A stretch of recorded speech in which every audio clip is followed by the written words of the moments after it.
किए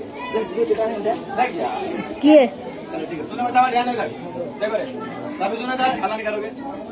देखो कल भी समझाते हैं तुम लोग को बिंदु के बारे में। बताओ बिंदु को अंग्रेजी में क्या बोलेंगे? पॉइंट। केवल भी याद रखना, बिंदु को अंग्रेजी में पॉइंट बोलते हैं। क्या बोलते हैं? पॉइंट। इसी को बोलते हैं पॉइंट। आप देखो दूसरा बात, मेरा पहला क्वेश्चन आएगा, एक बिंदु से होकर क्या बोलते हैं? एक बिंदु से होकर कितनी रेखाएं गुजर सकती है?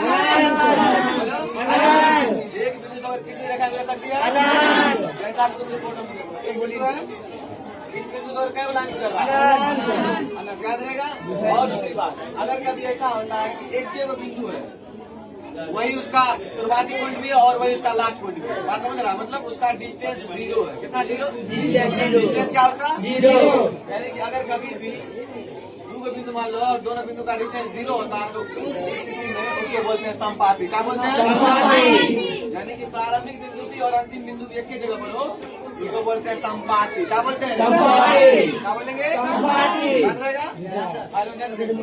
ए और बी यहाँ पर दो बिंदु, कितना बिंदु है? दो बिंदु। क्वेश्चन आएगा कि दो बिंदु से होकर कितनी रेखाएं गुजर सकते हैं? एक रेखा। कितनी रेखा?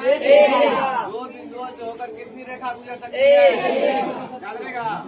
किसको पता है बिंदु किसे कहते हैं? परिभाषा इसमें लंबाई बताया गया था, इसमें लंबाई, चौड़ाई, मोटाई नगण्य हो, उसे बिंदु कहते हैं। ठीक है भाई, चलो।